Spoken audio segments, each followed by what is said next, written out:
Hey, yo, what it do, what it do? Welcome, ladies and gentlemen, to the Access of Combat podcast, episode 54. We're here to break down UFC St. Louis, happening in Missouri, happening this Saturday.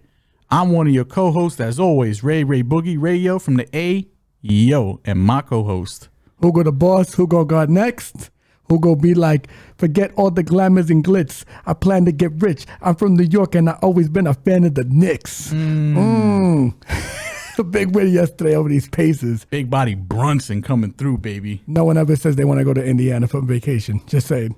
But you already know the business. Comment, like, subscribe, follow Facebook, Twitter, Instagram, and TikTok. Everybody enjoying these visuals right now. Don't forget to like, comment, subscribe, and hit the notification bell to stay up to date. And for all of our audio listeners, Spotify, Apple, Google Podcast, you already know. And before we get into, any more Knicks talk, which we probably won't get into at this podcast, it's an MMA podcast, but let's go Knicks. Nah, we always got room for the Knicks, boy. Big body Brunson, baby. We're going to recap some of our bets. The Brunson burner. Big body Brunson. The uncrowned MVP. We're going to recap some of our bets in the last weekend. Better than Tatum. Started off a little rough, I'll be honest. The UFC, we didn't have a good night. Boxing, on the initial night, we didn't do well. We didn't, it is what it is. It happens. But in a way, brought us back to life, to be frank. We swept on that card completely. But just to jump into it, we had Bonfim ITD. I played that again. Vince just was way too tough, to be frank. Barbosa. Arlaby's ITD. And then I took a shot on Pantoja Urseg under 3.5 rounds. The parlay, we missed it because Petrino turned his brain off. It was Arlaby, Lucindo, Petrino. Then the long shots, we had a couple here and there. They amounted not too much. I won't cover them because it's way too much to cover. Then we had, for boxing, we had Canelo Alvarez knockouts from 7 to 12. Don't know if I'm going to play him again for the knockout, but he is fighting Berlanga his next fight, so I might play him again for the knockout. Listen, if you don't knock out Berlanga, man, it's. Yeah, I think, I'm going to be honest with you, I think it's going to be a decision. I think we can't bet him for knockout anymore. I think he's just at that point of his career where he's just not going to knock anybody out anymore. But regardless, to talk about what we got right, we hit a parlay with Ruffy and Arlaby I did for 2 units. You played it as well, but for 1. And then I had Ruffy's ITD. Should have put more on it, looking back at it. Now moving on to the Inoue fight. That card we pretty much cleaned up. I had a parlay for Takuma Inoue's decision and no, I can't. I'm gonna say bigger brother Inoue because I always get the first name incorrect via knockout. And then I had Takei's money line as a dog against Maloney, and then I had a unit on Inoue's knockout from rounds 1 through 6. Payday. That saved my weekend. I barely broke even. So happy.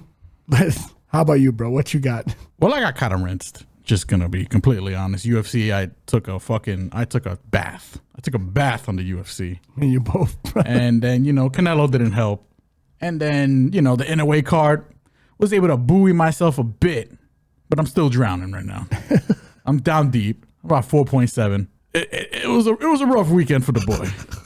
What I got right, because I'm not gonna go through what I got wrong. I got too much wrong.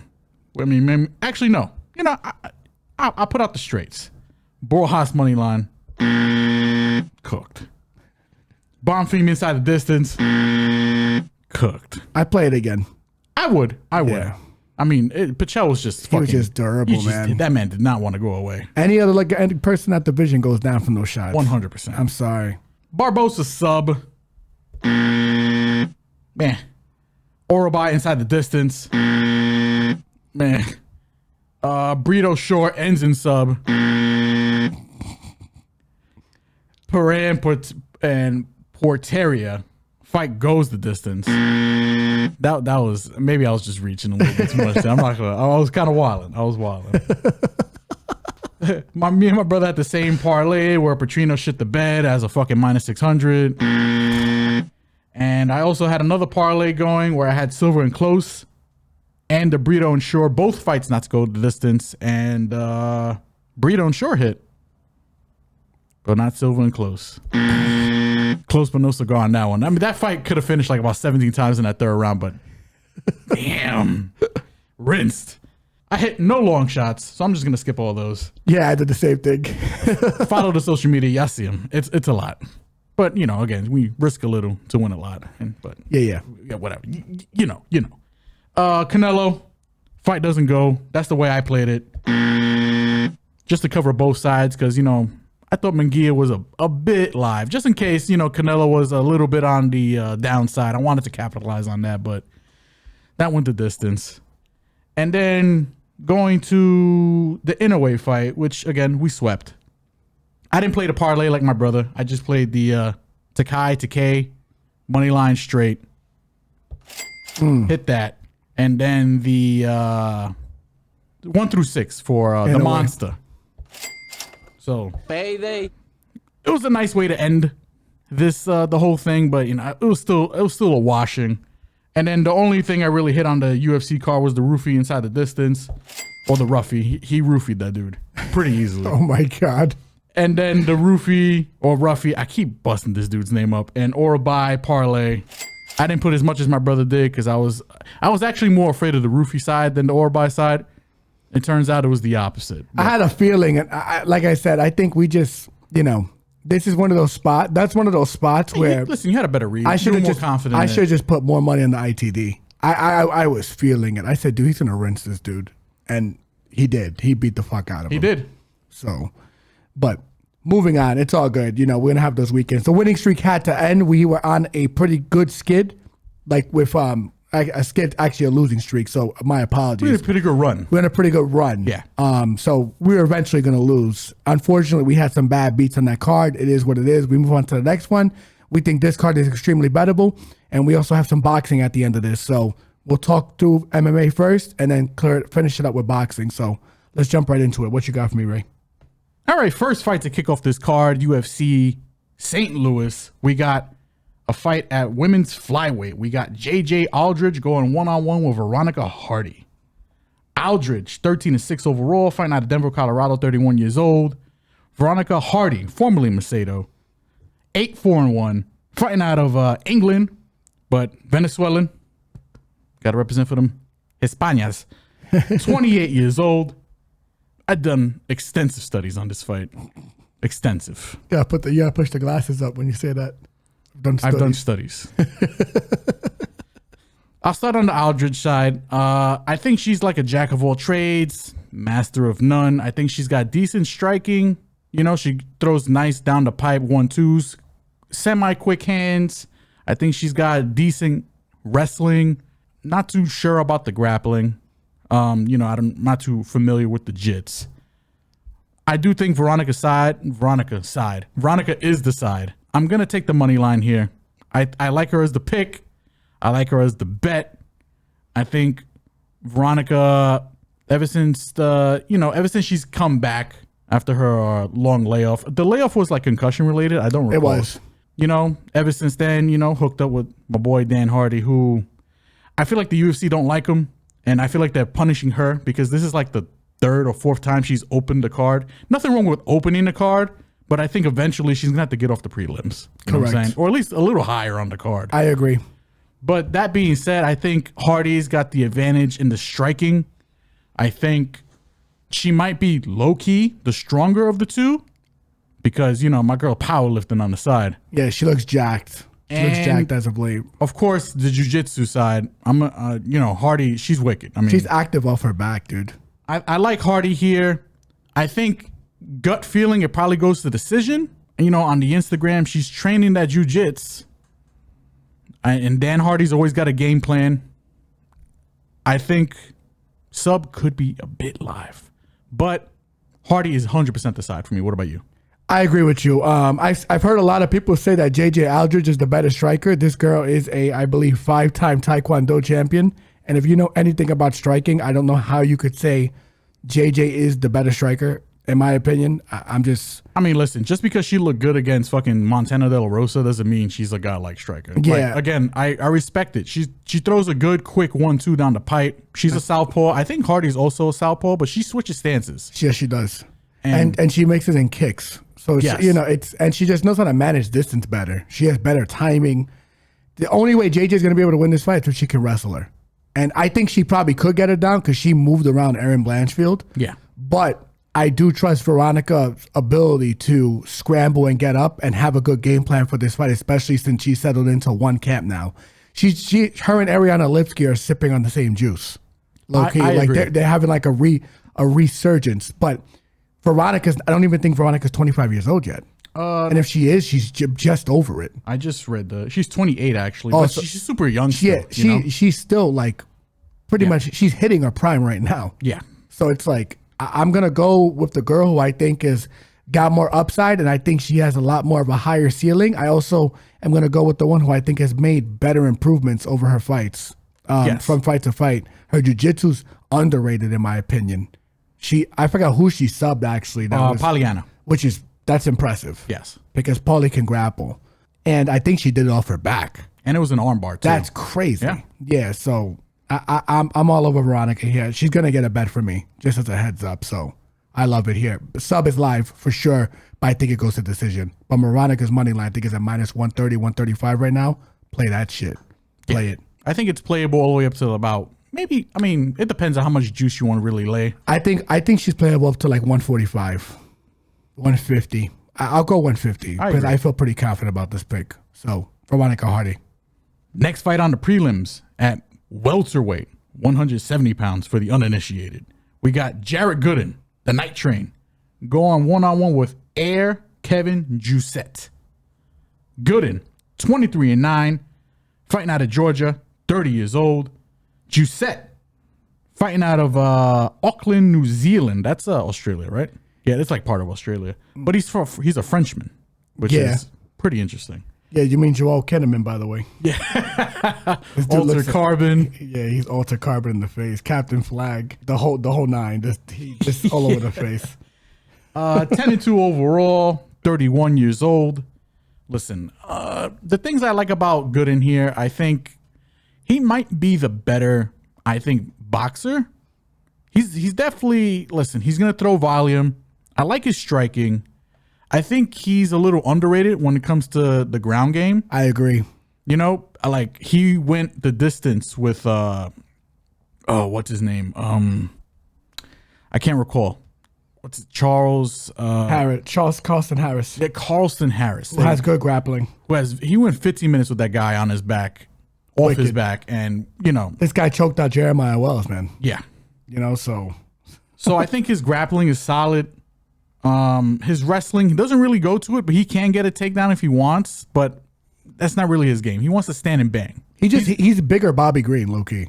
I'm going to just call it like it is. And he's only been knocked out twice, but that was both a weight class up, and his last knockout was against Impa. Yeah, Impa's, if you ain't been paying attention to PFL or his resurgence after the whole Buckley thing, he's kind of a fucking problem. Yeah, I thought he beat homeboy from the middleweight champion for Bellator, Joel. I got Joel Kinnaman in my head right now. Eblin. Johnny Eblin. He beat Eblin. Yeah, that dummy who's paid for an OnlyFans model. Hey, man, listen. I said what I said. Hey, listen, you want to spend your money? I ain't going to tell you where you want to spend your money, but I thought that was... Anyway. Kevin Jousset. I think he's got a functional jab, and I think that's probably where he's probably going to... I'm going to lean Jousset here, not with the most confidence. I think this line probably should be a little closer. The problem with Gooden is that he keeps his head pretty much right where you want to bang it. Pause. That sounded crazy. Oh, shit. He keeps his hands low, so he's kind of hittable. Jousset, he's got the judo background. He doesn't really go to it. He kind of goes to it defensively. But if he wanted to take Gooden down here, I think he could. I don't think he will. I think this is going to be a standoff fight. And I think Jousset, the way he fights is jab and low leg kick. And I could see this fight going to decision. I kind of like the over 1.5. I agree.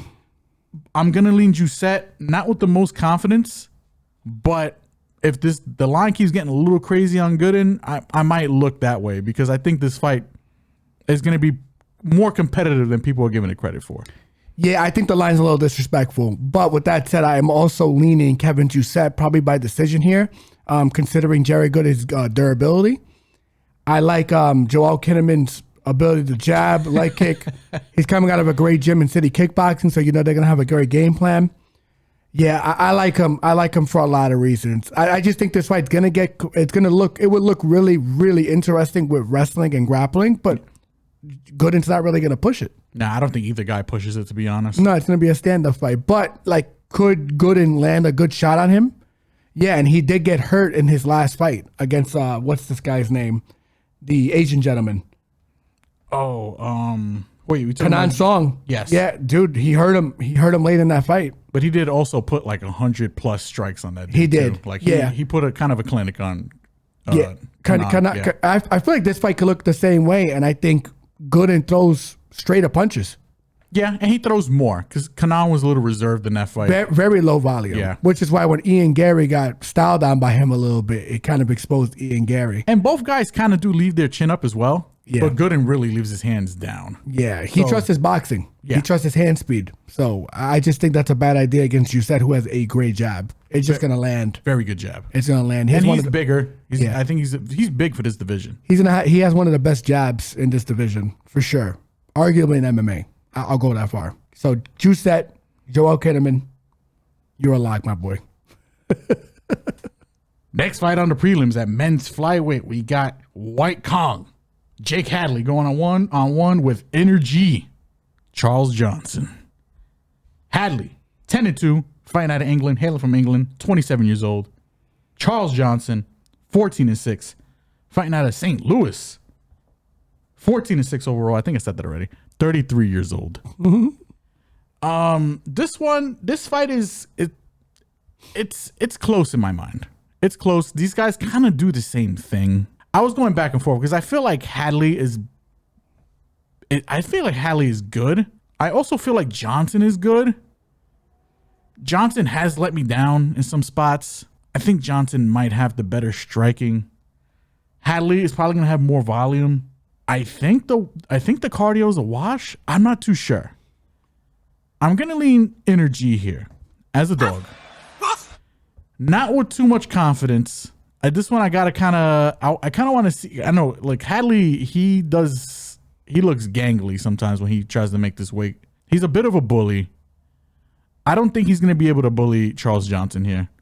He could take Charles Johnson down, but it's super hard to keep him down. You know what I'm saying? And his wrestling's not that good. It's not.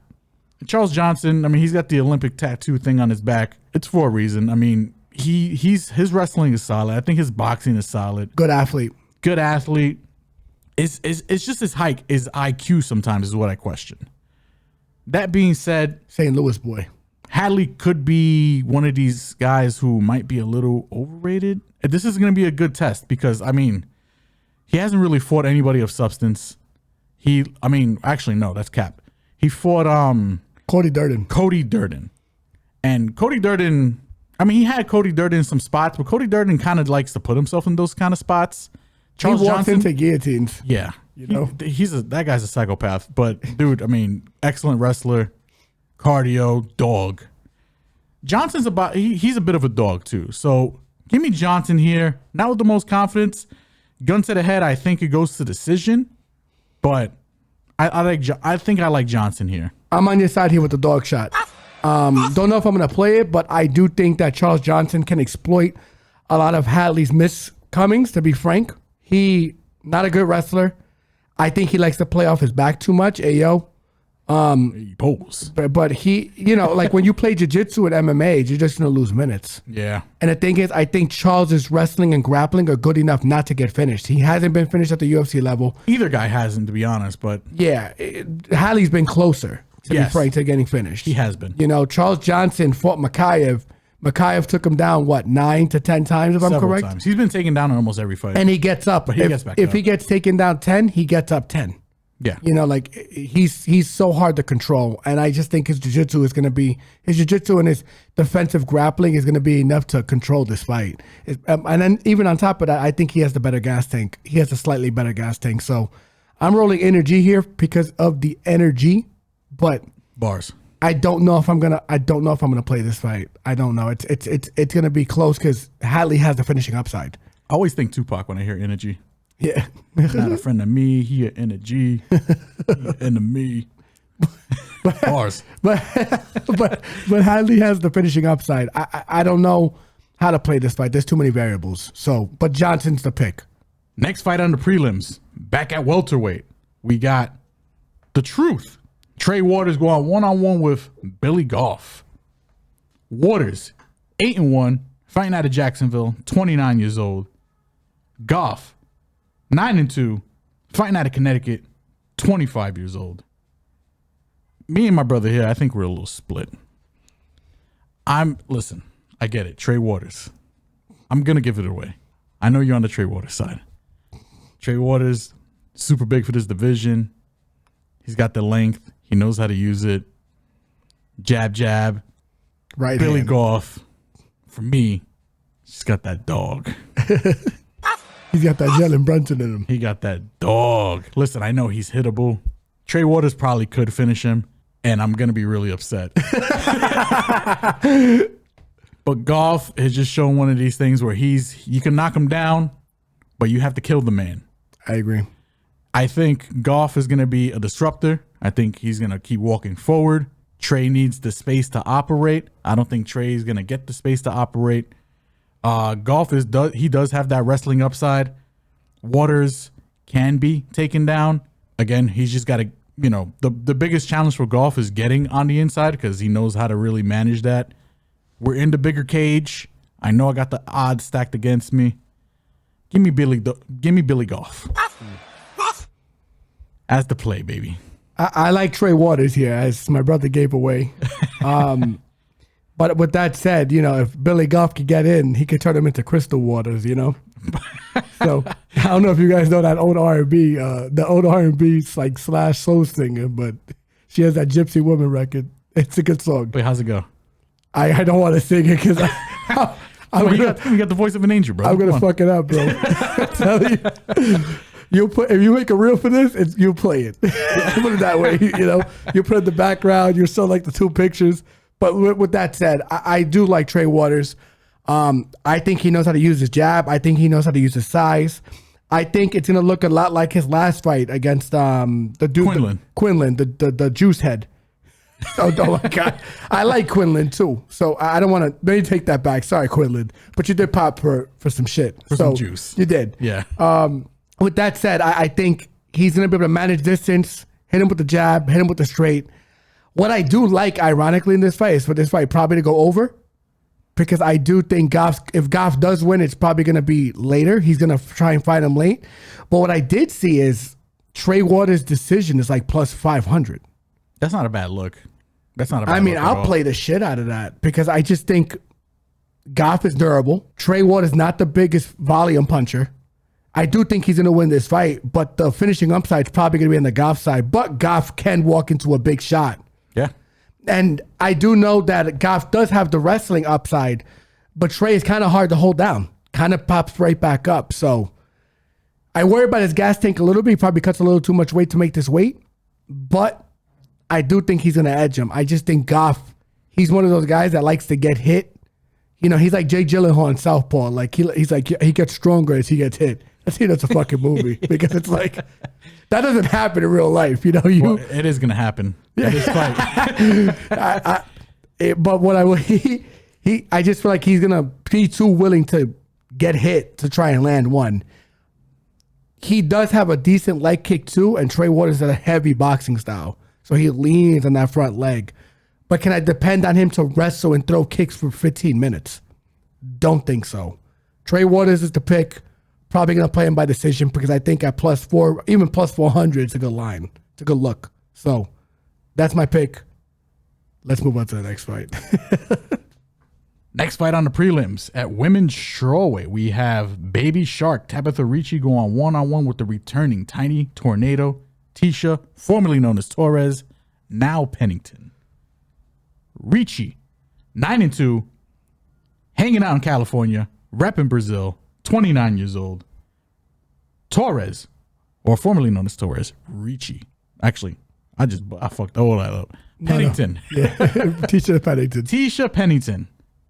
That sounds fucking crazy too. I'm just going to call it Tecia. 13-6, fighting out of Coconut Creek, Florida. 34 years old. Boricua. When I seen this line, I was a bit shocked, to say the least. I get it. Listen, Tecia Torres, she just gave birth. Congratulations. Took 2 years off. Understandable. But come on, plus money on Tecia Torres here. You gotta be fucking insane not to take this. Yeah. Listen, all respect to Tabatha. I think she's good. But Tecia has fought the who's who. Legend in the game. Give me Tecia Torres here. Probably by decision. But I think she's just a better fighter overall, everywhere. There's nothing too crazy to say about this fight. All respect to Tabatha. I get it. She's doing her thing. Yeah, I'm with you here. I think this is like I'm surprised at the line too. And I get it. I get the questions with the childbirth and stuff like that. But I'll be honest, I just think that Tabatha is a little bit of a limited fighter. At least this young into her career. She had a hard time finding Lupe Godinez in some of the shots. She really didn't hurt her to the end of some of those rounds, which is why that's the only reason the fight was close.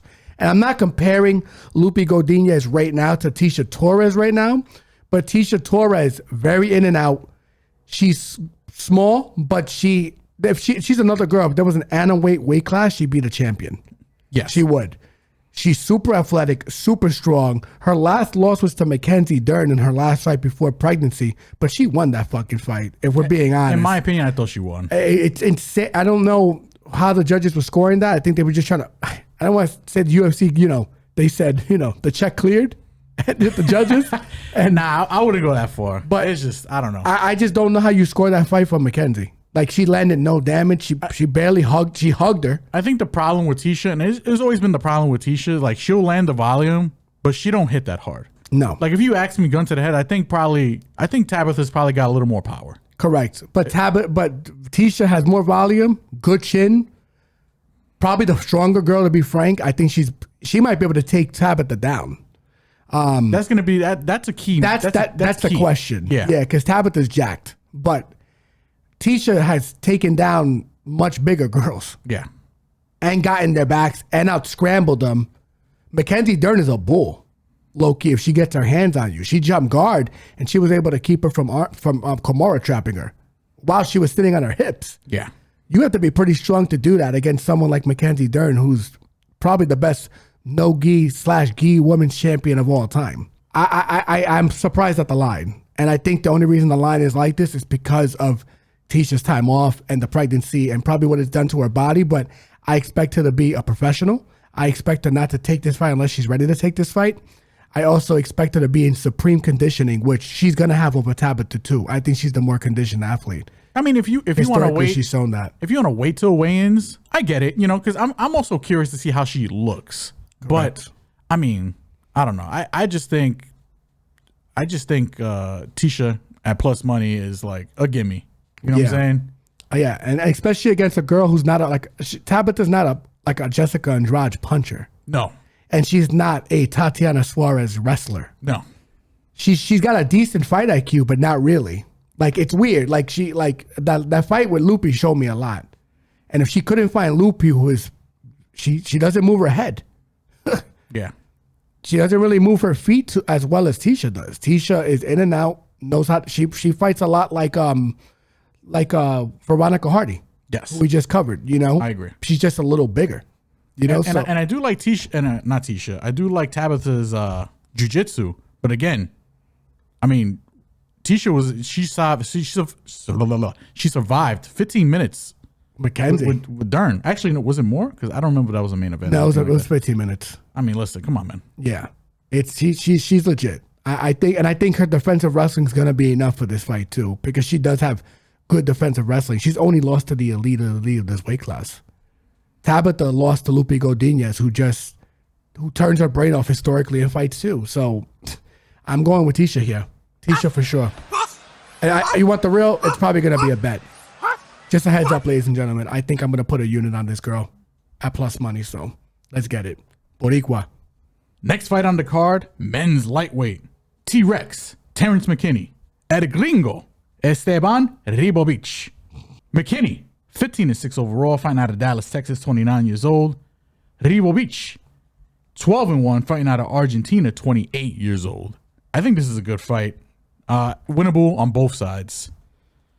You know, if you like the McKinney side, bet him early. Under round and a half. Ribovics, very hittable. And easy to take down.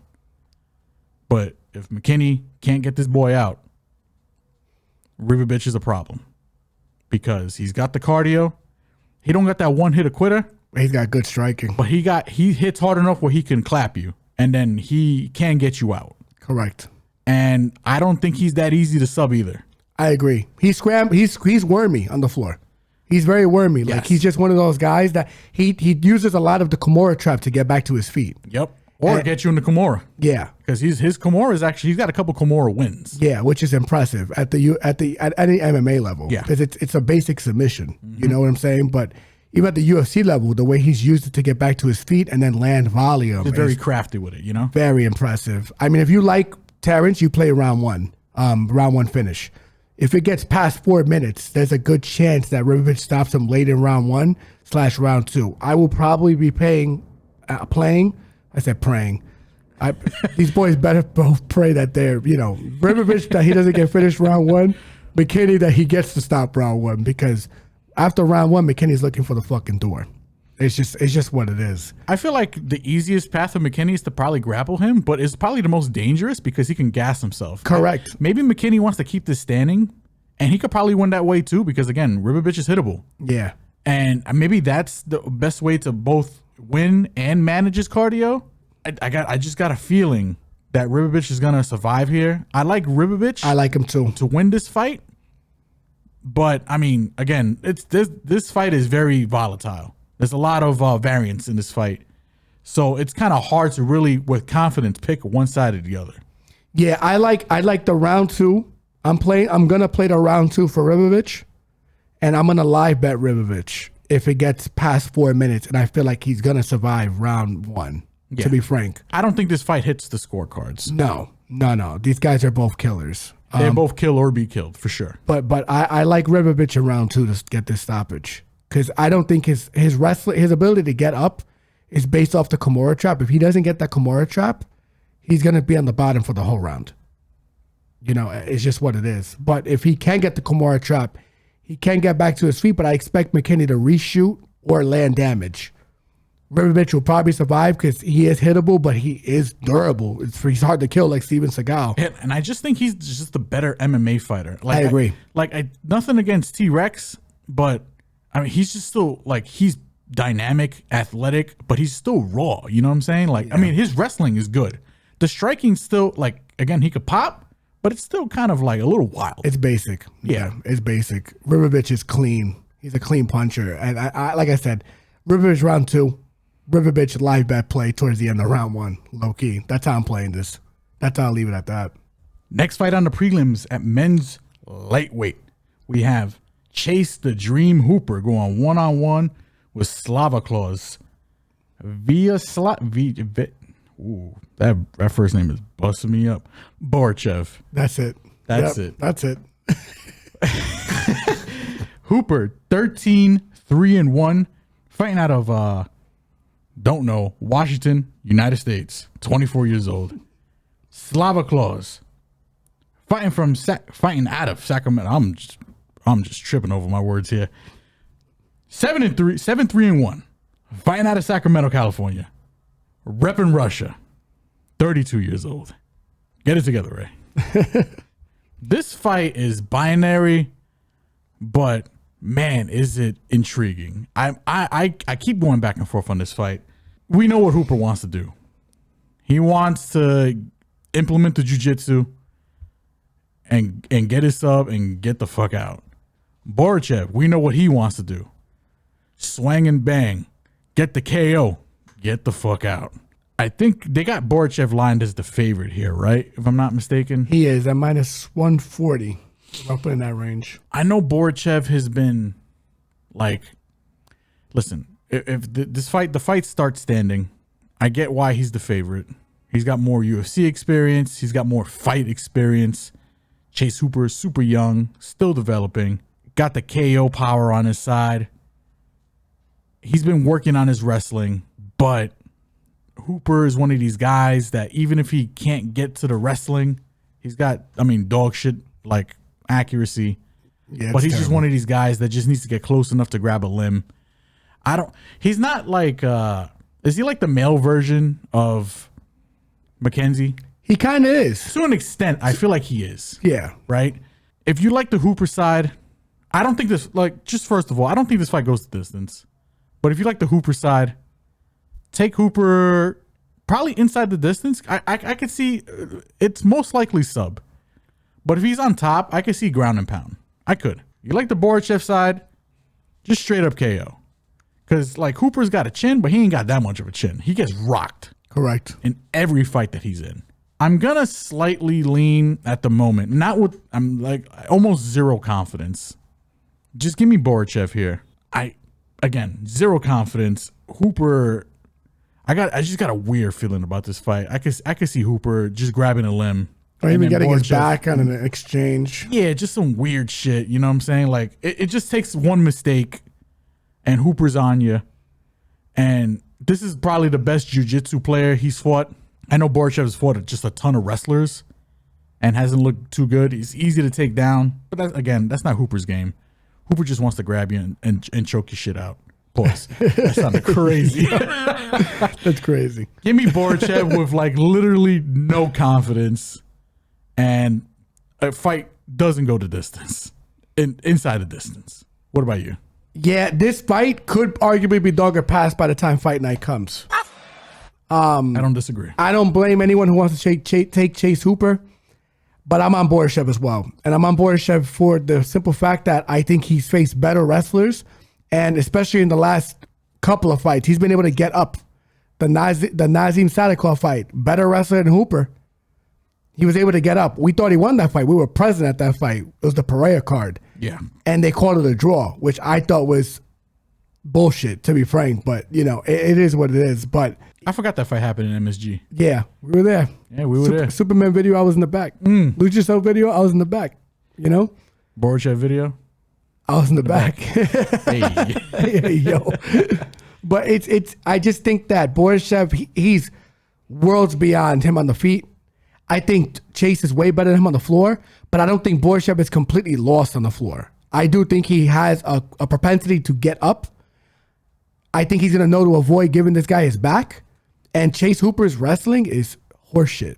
It's bad. I'm a put it out there to you. I don't think it's good. Borshchev trains out of Alpha Male. He's the striking coach. I'm assuming they got a good game plan over there because they got a lot of grapplers and a lot of wrestlers. They're just wrestling into this guy. Yeah, wrestling into him, trying to probably giving him those looks so he could get ready for this fight. I think he just needs to really play keep away and use the ring to his advantage because they're not in the Apex. They are going to be in St. Louis. It is going to be a bigger arena, a bigger ring. So yeah, and he has the better footwork. I think he is definitely the more experienced fighter because he has a whole bunch of kickboxing fights, so he understands range probably better than most people in this division.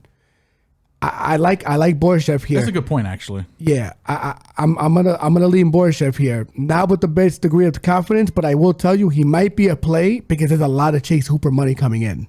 Yeah, and if that line evens out a little bit, I'll play Borshchev. I'll play the shit out of Borshchev. You know what I'm saying? So I'm on Borshchev here. UFC St. Louis main card. And before we get into the main card, throw you for a loop. Don't forget to like, comment, subscribe, Instagram, TikTok, Twitter. You like the video, like, comment, subscribe. You know the fucking deal. Audio. Leave a comment. Download that shit. Listen to that shit. Give us some thumbs up on that. You know what I'm saying? Yep. But to kick off the main card for UFC St. Louis, we got a Caribbean battle here.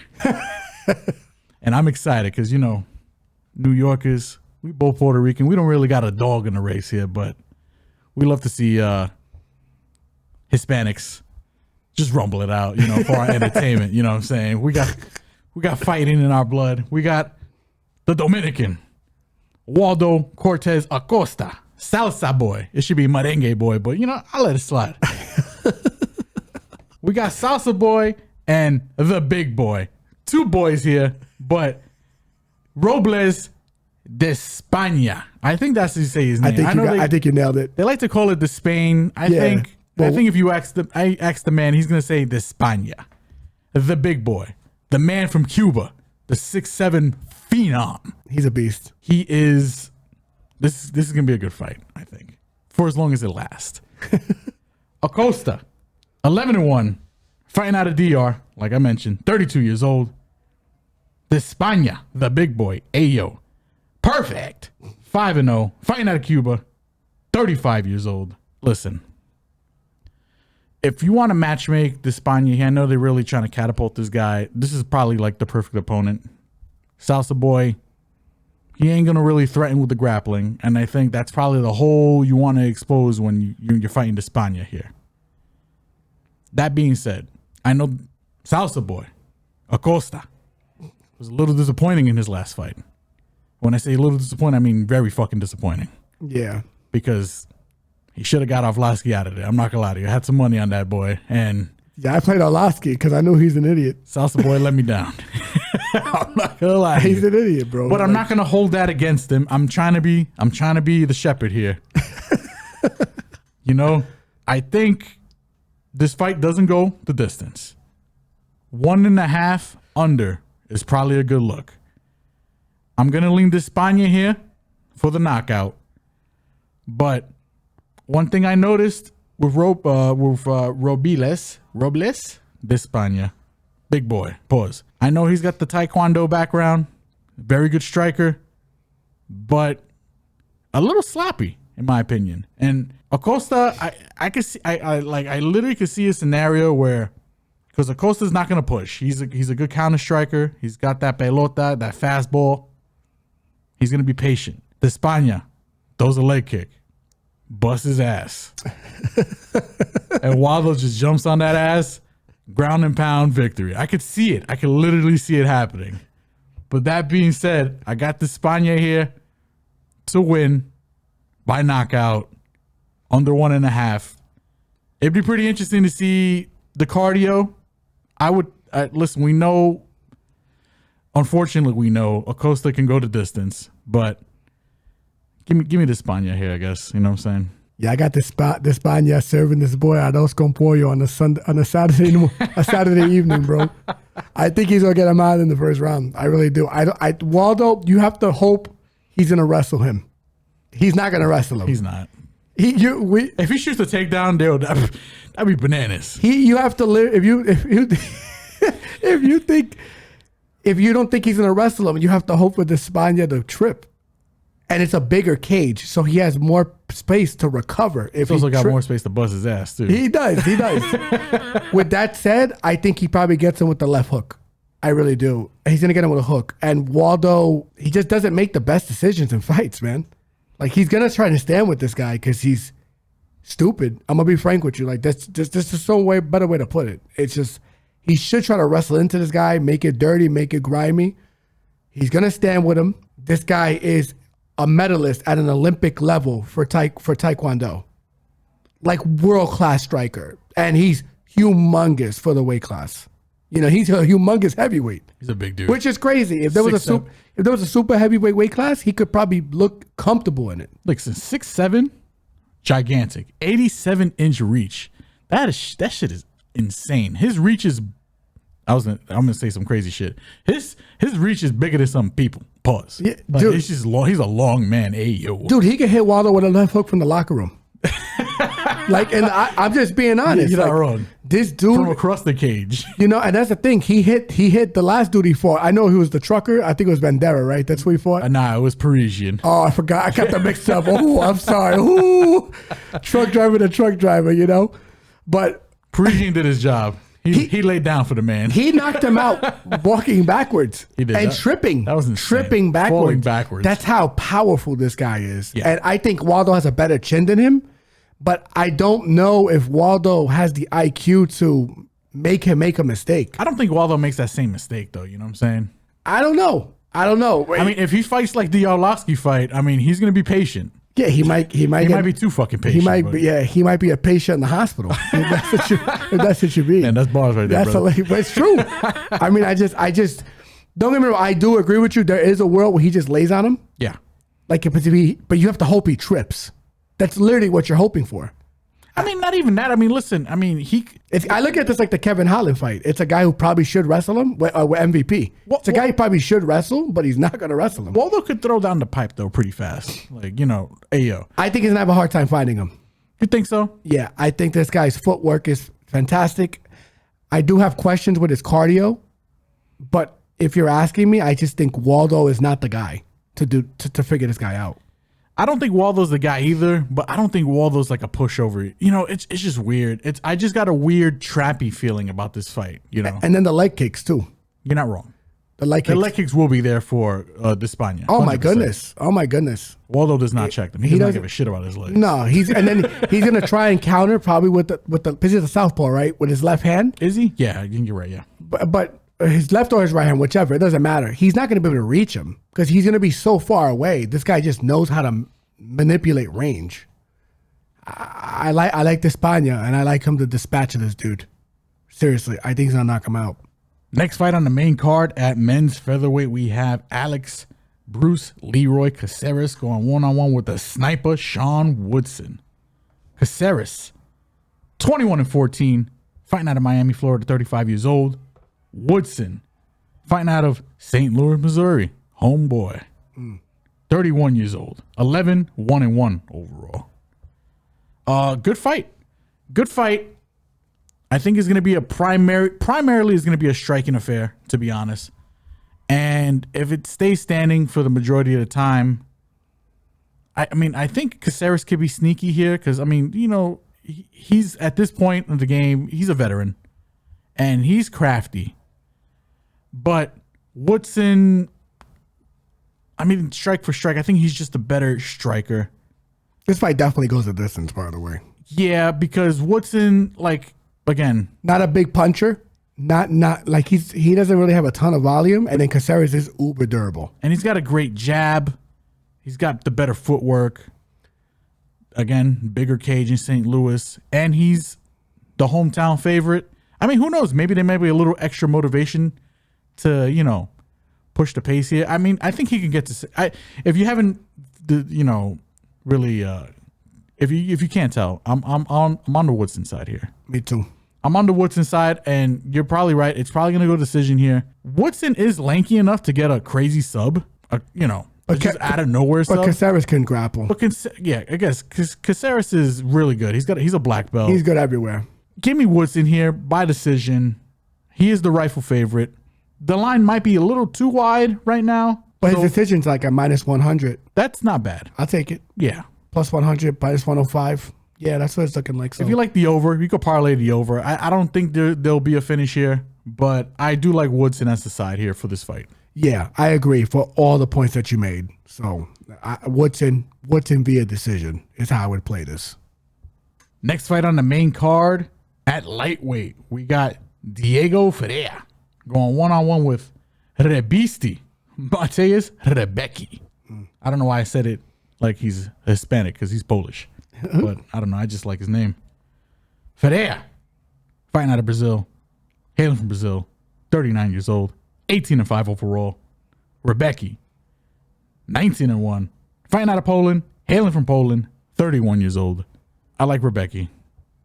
Rębecki, maybe a little short for the weight class, built like a fire hydrant, hits like a truck. I like Rębecki here by probably inside the distance. Yes. Very high in this guy, by the way. Good looking guy. Pause. Well, no pause. I'm comfortable with my sexuality. I even at -400, I still think he's the side here.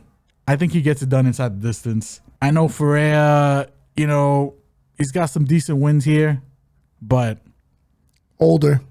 I think gasses, to be frank. The longer this fight goes, the more he's going to favor Rębecki. Rębecki can gas as well, but I just like him overall. I think he's just a better MMA fighter. Give me Rębecki for the win here. Don't know how I'm going to play it, though. Yeah, he's a hammer. And the way he rode through Roosevelt Roberts was impressive. Because I know Roosevelt took the fight on last minute notice, but that dude is not easy to put away. He didn't belong in there with him. No. He made it look like he didn't belong in there with him. Then he fought he fought Robzabov too, right? That was the fight where he landed a whole bunch of leg kicks. Yeah. On dude, and he just beat him down. Like Cool. everything this dude does hurts. Everything he throws hurts. And his wrestling is probably his ace in the hole. And I'm talking about just his striking. I think it's a matter of time until Mateusz gets ranked, in my opinion. I agree. I think he's that good. And Diego Ferreira, I mean, don't get me wrong, he's lost to the who's who in this division. I'm not taking anything away from him. His last win was against Michael Johnson, but Michael Johnson's way over the hill, to be frank. I don't really rate that very high. If he beat Michael Johnson in his prime, that's a little different. He's lost to Derrick Lewis, Gillespie, Gamrot, Dustin Poirier, and Beneil Dariush twice, actually, which is hilarious. And I don't know if I mentioned earlier, but he is a nice, ripe 39 years old for lightweight division, which is alarming. Yes. Against a hammer like this. I like Rębecki, probably Rębecki inside the distance, and it's going to get a play if the line is good enough. I'm going to be frank with you. So, matter of fact, let me take a look at it real quick before we move on. But I'm pretty sure it might be juiced. I'd say probably Rębecki by KO because I don't think Ferreira is the easiest to sub. I agree. Let me see. His knockout, his ITD is minus 135. I don't like playing that too much, but like at that line, I don't like playing it too much, but I feel like it might be warranted low key. Give me the Rębecki KO. Yeah, I'll Let's play get that. a little greasy. No, we get greasy. Rębecki KO. Next fight on the main card at light heavyweight, and as currently constituted, this is a featured bout. We got Atomic Alonzo Menifield. That's a hard-ass nickname, by the way. I like Atomic. Mm-hmm. Going against the Black Jag. That's a hard-ass nickname. That's a hard-ass nickname. Carlos Oberg. Menifield, 15-3-1, fighting out of Texas, 36 years old. Oberg, fighting out of New Zealand, hailing from New Zealand, 9-1 overall, 33 years old. Interesting fight because I think Oberg's the side here, but I don't have that much confidence in either guy. I think this is a prove it spot for both guys. I can see why they kind of put this in the feature spot. This is kind of like shit or get off the pot, in my opinion. Menifield, I know he struggled against, not struggled. He lost against, his last loss was against Dustin Jacoby, right? If I recall correctly. No, he won that fight. Did he win that fight? He did. And I you want the real? I think people were like, I'm a hot take. There's a lot of people that are saying that he lost that fight. Yeah. I'm like, what are you smoking? He landed up way more. He was the only one close to finishing that fight, and he did it in 2 rounds of the 3. He clearly won the fight. I know. Dustin is the more experienced guy. I think Oberg is probably, if you ask me, he might be the better kickboxer. No, he is. He definitely is. And Oberg has recently, he's been showing a lot of depth to his game. I think his last win was a submission win. Yes. And that was fucking frustrating because I didn't bet him by submission. Yeah. And it was, by the way, when the clock was running out. Yeah. So we all got rinsed because I picked him by knockout. I think I played him by knockout and then knockout or decision. Yeah, you played him by knockout and decision, and he got the submission. Are you kidding with me? Literally 3 seconds left. I think I broke something that day. I definitely broke the remote or something. That was fucking frustrating. It was very frustrating. But it's good to see that he's got that kind of, improvement in his game. You know what I'm saying? Alonzo Menifield's last loss was against William Knight. And again, that's not a good look if you're asking me. But I think Alonzo has evolved as a fighter since that fight. I think of Alonzo, if you're asking me, I think Alonzo's probably the more athletic guy. And I think if he can get to the wrestling here, he might have an advantage. But I don't trust him to go to the wrestling here. He should, but I don't really trust him to go to the wrestling here. Give me Oberg. Give me Oberg to win. I think he knocks him out. I think he knocks him out. And here's why too, and that's how I know you. It is questionable. I'm on the fence because Alonzo's very durable, but the problem is he's gonna have to wrestle in this fight, and he's gonna get tired. If you ask me, Oberg, I think is the less durable guy. Yeah, I agree. But what I will say, I think Dustin Jacoby, to the people who think he won that fight's credit, he is a younger version of Dustin Jacoby. I agree, but I think slightly worse chin, and I think he has more weapons. Yes, and I think his IQ is not. Yeah, he's pretty good. He's in city kickboxing. Yeah. They're gonna have a good game plan for this guy. If Alonzo wrestles him, he's gonna gas, and if he gasses, he's gonna get stopped. I think Oldberg is turning over a new wing here. If it goes to decision, would I be surprised? No. But if he knocked him out, would I be surprised? No. He's not, and he's not subbing Mennefield. He wouldn't even play that game with this guy because this guy's a tank, like a tank of a man. And he's not going to want to play any of the grappling exchanges with him. I think he knocked. But if you're asking me guns to the head, I think Oldberg knocks him out. I really do. I don't disagree. Is he the favorite? Yes, he's a minus 225, 265 favorite, which I think that's crazy. And with that said, if you wanted to play Mennefield at plus 215, I'm not looking at you crazy. I'm not. Like, I get it. But if you're asking me, gun to the head, who wins this fight more times out of 10, I'm going to say Oldberg. I think he's just got way better footwork. I think City Kickboxing is going to have a good game plan. I think they do work their wrestling there. He is working his sprawling, and I think his fight IQ is a little better than Mennefield. Mennefield does make some questionable decisions in certain fights that kind of make the fight more competitive than it needs to be. Yeah. And Oldberg, even though he's knocked out who he's knocked out his last two fights, he is a very precise puncher with power. So I'm going to lean Oldberg for the knockout. Co-main event. UFC St. Louis. Joaquin Buckley got his wish. He's on the card. Probably wanted to main event. He actually did want a main event. Don't know if this is the punishment kind of fight or or not, but we got Joaquin, new man to Buckley, going one-on-one with Black Nursultan Ruziboyev. I said it like the Three Stooges. Ruziboyev. Buckley, 18-6, fighting out of St. Louis, Missouri, 30 years old. Ruziboyev, 34, 8-2, training out of Philly, hailing from Uzbekistan, 30 years old. I think this is a good fight. Yes. Uzbek. I said Uzbek because he's Uzbekistan. Ruziboyev. No, I think his first name is probably a little easier to say. Nursultan. No, it's Ruziboyev. It's easier. I'm getting tongue twisted. Ruziboyev, like, he's been training with them Philly grapplers.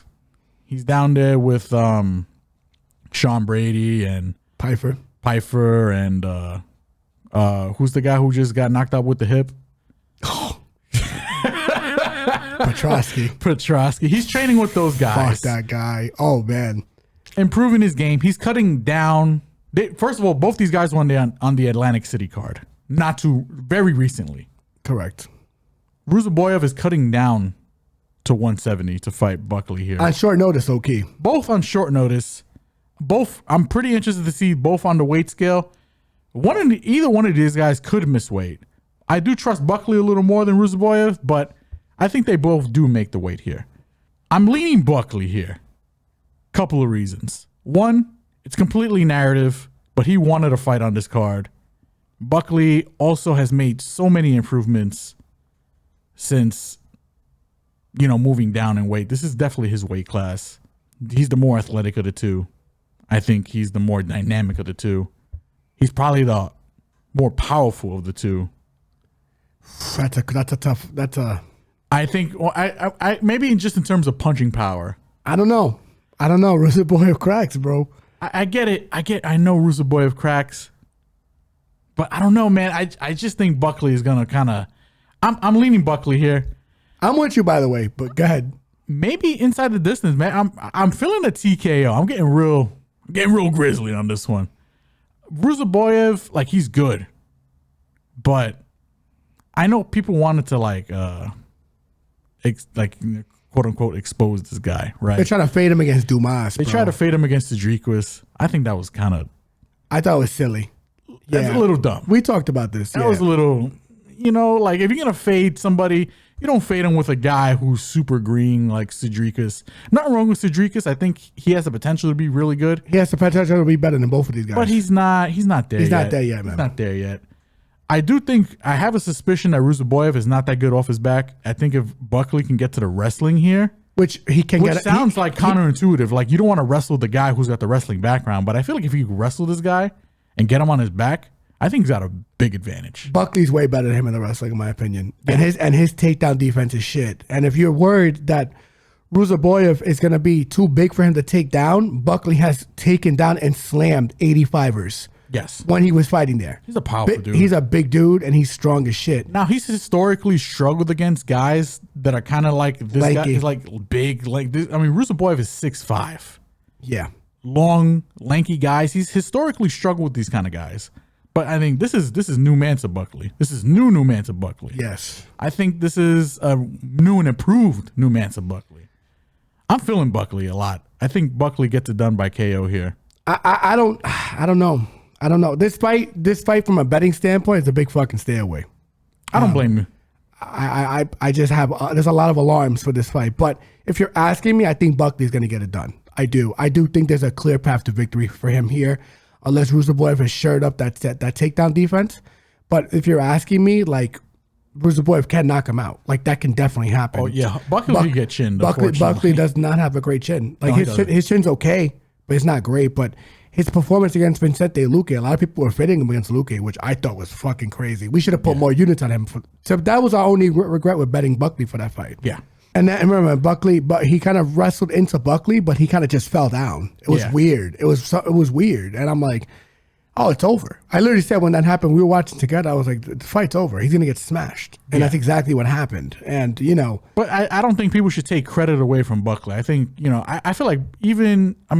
He was winning the fight. Prime Luque, that probably would have been a more interesting fight, but I still probably would have sided Buckley because... Correct. Buckley's he's just so dynamic, man, and he just hits so hard. And here's the thing, too, guys. Just as a FYI, Ruzaboyev has a 34-8 record. Most of his losses are at welterweight. FYI.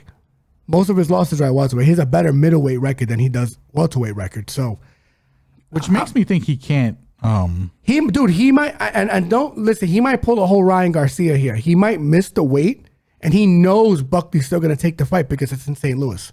True. I'm telling you, like, there's no doubt in my mind with this shit. There might be some fuckery. Here. And the man's gonna be like, yeah, I'll take your fucking purse and I'll still fight you. And I think it's dangerous with a guy like this. I really do. I think I didn't think about that angle. Ruzaboyev he's dangerous. He is. He hits very hard, man. And he just does not have a good welterweight record. That's the only reason I'm leaning Buckley. I think Buckley is more prepared for this fight, and I think he has a clear path to victory. If he wrestles him down, he's going to fuck him up, in my opinion.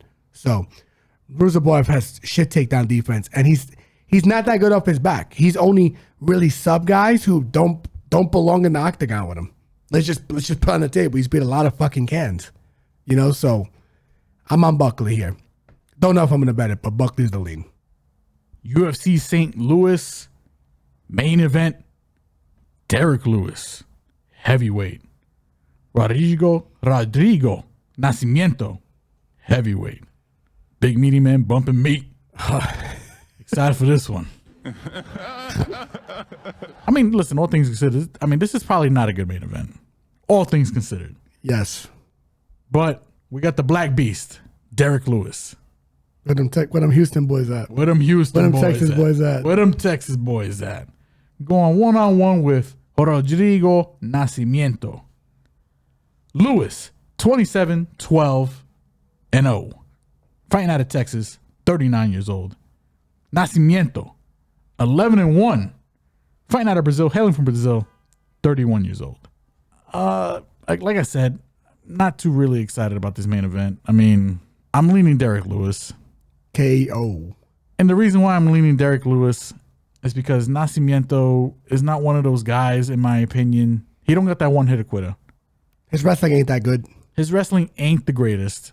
I think he's a little bit fraudulent. Derrick Lewis has only really struggled against people who can really either take him down and rinse him, or they got that one-hitter. I'm not too confident that Nascimento can take him down.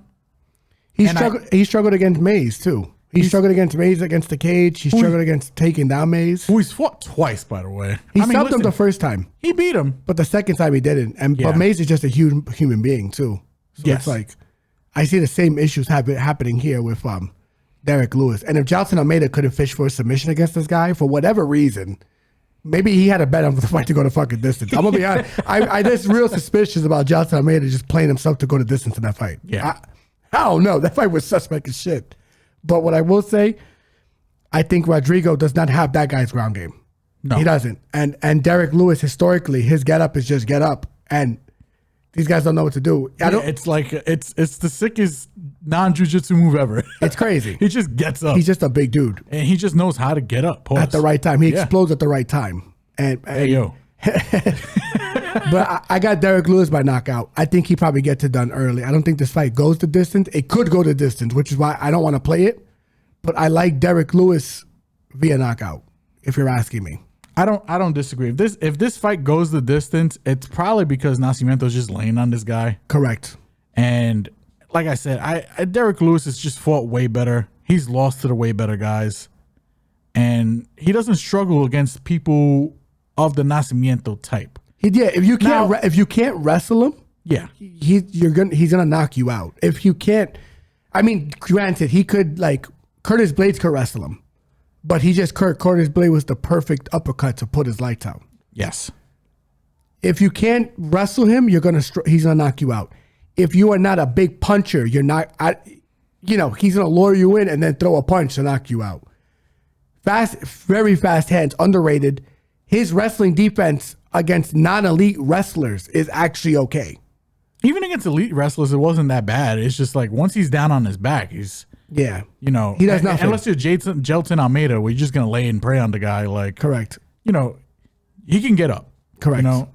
I just like Derrick Lewis here. I think this is a get right spot for him. Correct. And they're probably gonna use him to probably build up another guy sooner or later. Despaigne. Probably Despaigne. I mean, who's not gonna wrestle him? They're on the same card. They're not gonna wrestle each other, and that's probably a banger of a fight. Oh yeah, that's crazy. That's crazy. Yeah, you know what? You're right. Good matchmaking. That's matchmaking 101 there. Thing is, they might not because he's too highly ranked. But who else are you gonna feed Despaigne that's gonna be convincing if he knocks out Salsa Boy? Yeah.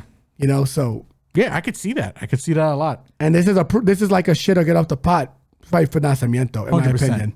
100%. The UFC's like, show me the money. Show me something. Show me something. Yeah. Or fuck you. That's just what it is. Or just keep fighting bums, Keep fighting bums. Until we cut you. So, yeah, I like Derrick Lewis here as well. I like him via knockout. I think he gets him out of there. And that's it for UFC Vegas. UFC St. Louis. Top to bottom, we broke this motherfucker down. But that ain't the only fight we're going to be breaking down. We still got some boxing on the agenda. What you got, my brother? Yeah, we got a big fight this weekend. Vasyl Lomachenko going against George Kambosos. Kambosos? I was at Kamboso. That's why, yeah. And I think it's Perth, Australia, if I'm correct. Yeah, it's gonna be in the down under. Yeah. I don't know how Kamboso keep getting away with it, but yeah, salute to this guy because he's gotten big fight after big fight after big fight after big fight, and he's just playing his cards right. This guy, and he's a fucking warrior, man. I don't think I like him. I like the way he talks. I love everything about this guy. With that said, Art of War, man. Yeah, that was fuck it. I'll never let that shit go. Yeah. But with that said, I think he's gonna be pretty outmatched in this fight. I'm gonna be honest with you. Even Lomachenko at 36 years old, I just think the angles, I think everything Lomachenko does and throws, it's gonna be George doesn't have any qualities that really stand out to separate himself from Lomachenko. He's got some pop. He's got some pop. He's not super athletic. He's got a good chin. Yeah. I'll say that. But he don't got the better footwork. Doesn't have the better footwork. He don't have the better hands. He's not faster. Movement. No. He doesn't have the better ring generalship. He doesn't have the better fight IQ. And even though it is in Kambosos' backyard, Australian judging is pretty fair. I gotta say it. And I'll bring it to the UFC for the boxing viewers, but when Volkanovski fought Makhachev, they didn't give it at all to Volkanovski, and that fight was close. They kept it straight, yeah. When Kambosos fought Devin Haney, they scored the fight pretty appropriately. Pretty accurately. From what I can remember. So it's pretty good. I have no questions about Australian judging. I don't think there's going to be a fleecing in this fight. With that said, I'm going to lean Lomachenko via decision. Yes. But I think there's a possibility for Lomachenko to get him out late. And here's why. Actually, before I get into the here's why, what do you got? No, I'm on the same boat. I think I think Lomachenko wins this fight. I think Lomachenko wins this fight by decision. I want Lomachenko to win personally. I haven't seen one guy make so much out of a one win. But listen, all salutes to Kambosos. He's making his money. It's the art of war. It's the art of war, man. He's taking, because it was Teofimo he beat, right? He's taking that Teofimo win to the moon. Yeah, good for him. But I think this is where the buck stops. This is the last stop on the train here. He's fighting Loma. Give me Loma by decision. Kambosos does have a chin. Loma really hasn't knocked anybody out since 2019. But I don't hate the angle of a late, super late knockout or knockdown or something from Loma. Maybe knockdown might be a play too. 100%. Loma, I think he's on a mission here. He wants this belt. He might be out to really make a point. This is going to be his last official run, because if he loses here, it's over. It's pretty much, give me Loma here. I'm leaning decision, but it should be. I'm going to say he's going to look pretty one-sided for the most part. Yeah. I think Loma's going to do some dirt. Yeah, I think Loma, especially coming off a loss, we've seen what he looks like coming off a loss. Teofimo Lopez, he lost to him via unanimous decision. That was pretty one-sided. Loma did have an injury in that fight. It documented. It was a thing. They didn't want to give him a shot. No excuses, but but it was. Yeah. He went and he beat Teofimo's opponent, who Teofimo took to a decision. Masayoshi Nakatani. He finished him, right? Finished him. Yeah. Beat trying to prove a point. And that dude is way bigger than him. Yeah. Then he beat Richard Comey, who was another Teofimo opponent. By the way, that fight should have been stopped. Yes. He beat the shit out of him, and like literally was asking the corner to stop the fight during the fight. It was almost like Loma was trying to make a point, Yeah, he was whipping his ass. No, he was whipping his ass. Not only do I think I will whip your ass again, but I'm going to take your past opponents and beat them better than you did. Jermaine Ortiz, humongous for the weight class. Took Teo to decision. You could argue Jermaine won the fight. Let's just be frank. And that was Teofimo without any asthma problems and this and that. Jermaine's, I think, super overlooked. I think a lot of like boxing commentary and all that was just shitting on this kid. He's not that good. And not from what I saw. Not from what I saw from the tape before that Loma fight. And not from what I saw in the Loma fight. And you could give Jermaine, there's an argument for Jermaine to win that fight too. Like let's just keep it a buck. This kid is slept on. He's better than the general consensus wants to make you feel about it, to be honest, for sure. Yeah, he's no fucking pushover. I agree with you. He fights Haney. He starts beating on Haney late. You could argue he wins the fight against Haney. I edged it for Haney slightly. I think you did too. Yes, sir. But I'm not mad at people who want to argue for Loma. You could have ruled it a draw. It was that close. With that said, I do think this fight goes to decision. But the point I'm trying to make here is that the people that Loma has distinct advantages over, he handles them. Nakatani could not deal with his speed and his angles. And that dude has a decent chin. He took shots on Teofimo. Yeah. It's shots that you don't see that hurt you. Richard Comey trying to make a point in that fight. That fight could have been stopped at any point, in my opinion, from rounds, I think, 7 through either 6 or 7 all the way to 12. He was getting the shit beat out of him. Jermaine Ortiz, tough fight. I think he's just wild slept on. Devin Haney was piecing him late. George Kambosos does not have the physical attributes of Nakatani, Comey, Ortiz, or Haney. He doesn't. Or Teofimo, to be frank. He doesn't have those physical attributes. He's not explosive. He's not overly physical. He's not overly technical. No.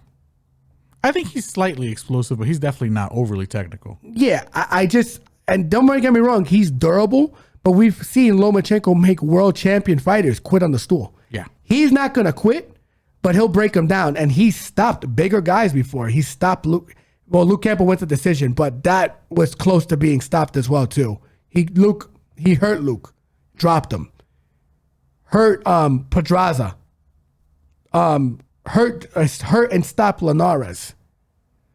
Stop rigging now, for fuck's sakes. I mean, dude, like, I just think that the 9 through 12 in particular, there's some room for me to say he might get him out of there between 9 and 12. If it's juiced enough, I will make a play on it. I mean, even if you want to just play it safe, I think 7 through 12, definitely the later half of the fight, I think Loma's going to be able to really open up on this guy. I could see a knockdown more than a knockout. Yes. But I'm not going to rule out a knockout. Yeah, for like sure. TKO, like with the volume. Yeah. I don't think George has fought anyone that's gonna swarm him, but be so defensively responsible at the same time. Yeah, I don't think it's out of the realm of possibility. Like, again, I think the safest way to play it is, but you guys still gotta lay a little juice. I think decision is probably the proper way to play it. But yeah, if that 9 through 12 looks juicy, I'll take it. Yeah, I'll take it, especially if it's like at a plus 300 number. I'll play it. Yeah, I'll play it because I think there's a real like, I just don't know how George is gonna keep this guy off of him.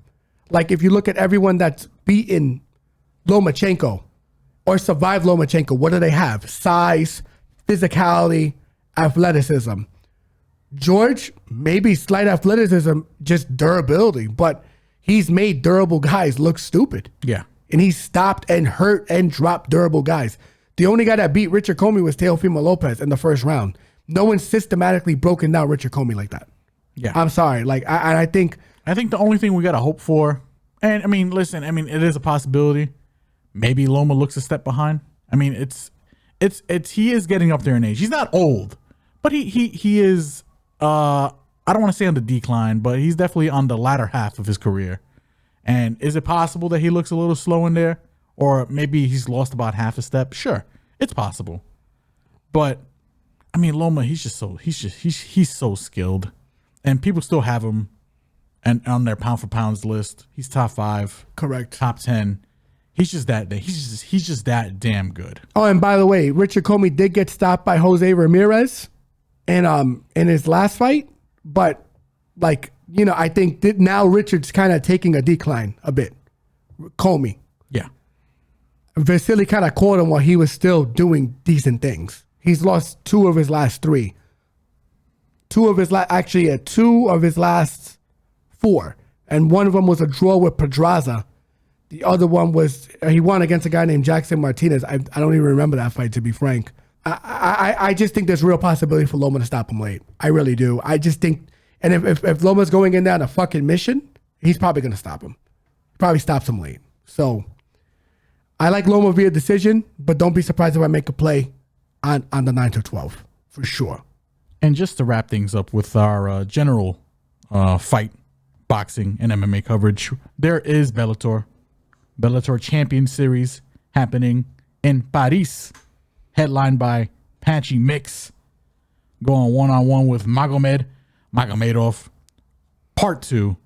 Don't know why. I mean, PFL's got this thing where they just want to run back these fights, and I mean, maybe just because they want it on their library, but I think they also don't want to pair these guys with their PFL guys. Not yet. They want them to kill each other. Yeah, it's they kind weird. of do. They want the friendly fire. Like, not to criticize PFL. They put me on TV the other day. Big shout out to PFL. I love you guys, but I featured the tweet. Yeah, I'm just being real. Like, the favoritism that this girl's getting, like, not to face Talia Santos. Despaigne, right? Despaigne. Yeah. And don't get me wrong, I think she could probably beat Talia. But you can't say the bracketing is not fraudulent. It's weird. No, it isn't. It isn't. And then, I mean, it is. I mean, I don't know.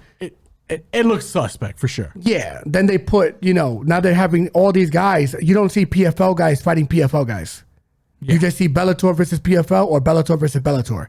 So it's OD friendly fire. But, Yeah. I mean, listen, again, the main event, Patchy Mix, Magomedov. I think Patchy Mix gets it done like he did before, probably by submission. Patchy Mix, arguably one of the greatest, one of the best pound for pound bantamweights. I think he's the best one right now. I think he beat Sean O'Malley. And all of bantamweights, UFC. Yeah. Combine all the organizations. Patchy Mix he's that guy. He's that dude. He's that good. 100%. Patchy Mix gets it done here. They are in Paris, so Cedric Doumbé is on this card. Co-main, right? Co-main. Hopefully he doesn't get TKO'd by a splinter. I don't think so. They would have him as the main event, but the way that last fight went down, I'm assuming they're like, they're just trying to build him back up again. Listen, we're gonna feature you on the Paris card for sure, but we're not gonna put you in that spot again. But he should run over the truck driver or whoever trash man they got him against here. Listen, not to disrespect his opponent. I haven't looked into it, but Doumbé's probably going to win the fight. PFL does these things where they like to build up their fighters. Like they do it properly. Yeah, they do it properly. That's how you would want your fighters to be built. But 100%. What I don't get is why there's still even Bellator existing at this point. I think it should just be PFL brand and that's it. Yeah, it's a little confusing in my opinion. I think they should just have everything under one banner. That's it. But whatever. Listen, it's their strategy. We'll see if it works out for them, Cotton. You know what I'm saying? But yeah, I don't think it's gonna work out. I don't think it will. But yeah, I'm excited for the Bellator as well. I think their card is probably solid top to bottom. Haven't really checked it out yet, but again, pay attention to social media platforms, as we instruct you guys all the time, because we do find a lot of value on these cards, and we want to make sure we're pocketing for you guys every place we can. And we've been on a hot streak when it comes to PFL. We haven't really missed this year. I'm not gonna lie to you. Correct, and even some of the Bellator cards too. Like I think we had one Bellator card where we broke even over the last year, and the rest of them we kind of knocked out the park. Yeah. And then in a way too, like that was a Monday morning fight, and that saved my weekend, helped replenish some of my brother's weekend. So, we find value for you guys, and we're going to make sure we put you guys in the best positions possible to make some money. So, and that's about wraps it up for all the fights this weekend. What more can I say? In the famous words of Jay-Z. Yes. But you guys already know the business. Like, comment, subscribe, follow Facebook, Twitter, Instagram, and TikTok. If you're enjoying this video right now, please don't forget to like, comment, subscribe, and hit the notification bell to stay up to date. And for all of our audio listeners, Spotify, Apple, Google Podcast, you already know. Love you guys. Holla at ya. Enjoy episode 54. Enjoy the fights this weekend. There's a whole bunch of them. See you guys. Stay swole. Stay healthy. We love you guys. Take it easy.